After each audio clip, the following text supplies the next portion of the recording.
మరి మేము ఆ రోజు చెప్పాం కదా, ఇప్పుడు ఎవరు కూడా రాజీనామాలు చేయకండి, వీధి మీద పడకండి. జగన్మోహన్ రెడ్డి గారు 5 సంవత్సరాలు మీకు 5,000 రూపాయలు ఇచ్చి ఉపయోగించుకుని మీ జీవితాలు స్థిరపెట్టవలసిన వ్యక్తి రాజీనామాలు చేసి రోడ్డును పడేయమంటున్నారు.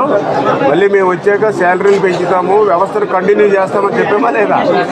అలాగే నేను కూడా గట్టిగా చెప్పాను కదా. మరి మా మాటలు నమ్మాలి కదా మీరు. వాళ్ళు బలవంతం చేస్తే, వాడు బెదిరించి చేస్తే మీరు కూడా మాకు కంప్లైంట్ ఇవ్వాలి కదా. నేను కూడా చెప్పాను ఆ రోజు, ఎవరినైనా బెదిరిస్తే కంప్లైంట్ ఇవ్వండి అని చెప్పాను. మీరు ఎవరు ఇవ్వలేదు. మరి ఏం చేయాలి చూద్దాం. మరి అందరూ ఇంటింటికి వెళ్ళి వాలంటీర్ కనిపించింది నేను చెప్పాను. చెప్పినా కూడా మీరు ఎక్కడ కూడా కట్టలేదు కదా. అది ఏం చేయాలో చూద్దాం. మరి అంటే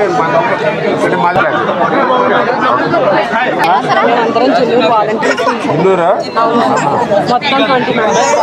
మీరా? ఏదమ్మా ఏంటండి? ఏమైంది? మీరు రిజైన్ చేస్తున్నారు మీరన్నా? మరి చేయకూడదు కదమ్మా. చాలా బలవంతం చేశారు. అదే ఎంత బలవంతం చేసినా మీ వరకు ఎవరు బలవంతంగా ఎందుకు చేస్తారు? మీరు మిగిలిన వాళ్ళందరూ ఎందుకు చేయలేదు? మీరేందుకు చేశారు?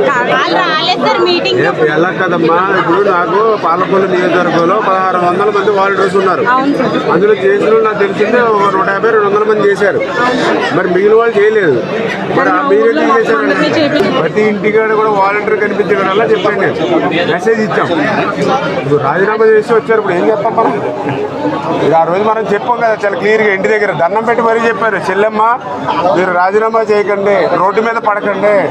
రేపు పొద్దున మన ప్రభుత్వం వచ్చాక వాలంటీర్కి శాలరీలు కూడా పెంచుతాము.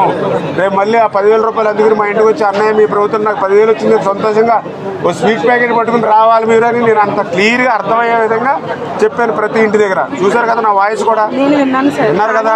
విన్నప్పుడు మీరు ఏం చేయాలి? మన ఎమ్మెల్యే గారు కంటే నమ్మకస్తులు మీకు ఎవరుంటారు ప్రపంచంలో? మీరు ఉన్నప్పుడు ఏం చేయాలి? మీరు వీళ్ళ మాటలు ఎక్కలేదు, ఎమ్మెల్యే గారు ఉన్నారు అని మాకు ఉండాలి. మీరు ఎవరు చేయలేదు, మీరే చేశారు అనవసరంగా. ఇక్కడ టౌన్లో ఉంది, అక్కడక్కడే చేశారమ్మా, అందరూ చేయలేదు. ఇప్పుడు మీకులాగా స్టేట్లో చేసిన వాళ్ళు ఉన్నారు. అంటే ఇది పాలసీ మ్యాటర్. ఇది రాష్ట్రంలో ఏం చేయాలో ఆలోచిద్దాం.